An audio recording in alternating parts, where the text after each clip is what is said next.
Lesson 4, the comma, part 3. Use commas to set off nouns of direct address. The name of someone directly spoken to in a noun of direct address. For example, if you look, Peggy, you will see the book I mean. Your firefighters did well, Captain. Be careful, children, when you cross the street. Use commas to set off most appositives. An appositive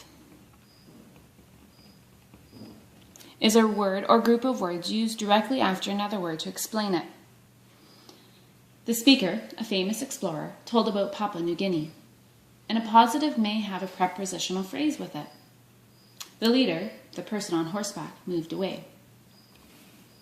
Nouns used as appositives are called nouns in apposition. When the noun in apposition is a short name, it is usually not set off by commas. This is my friend Rhoda. Use commas to set off explanatory words of a direct quotation. The explanatory words used in giving a direct quotation are brief statements,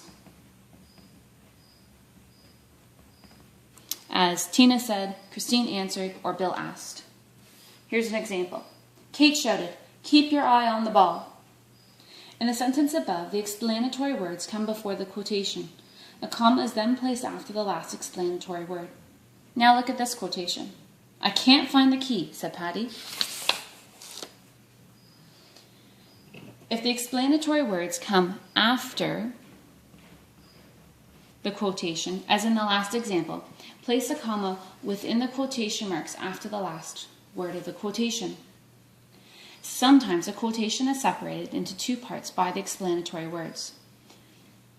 This is often done to add variety to the sentence construction. Here's an example. The spacecraft, the announcer said, has just been launched. The sentence above is an example of a divided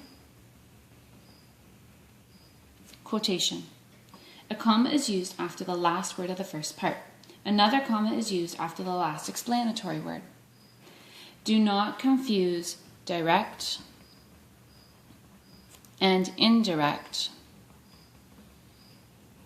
quotations. Indirect quotations are not set off from the rest of the sentence by commas. Sylvia said that she had studied for at least an hour.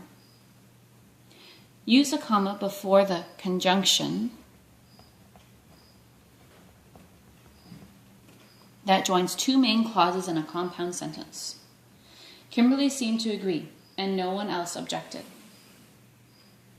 In a very short compound sentence, with the clauses joined by and, it is not necessary to use a comma if there is no turn or change in thought. Always use a comma before or but, since these words do change the direction of thought. Here are some examples. Pete finally arrived and we started off.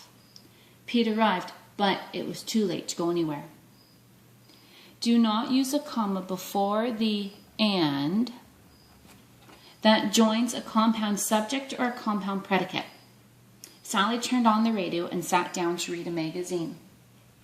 Now you're ready to do the exercise on page 3 of this assignment.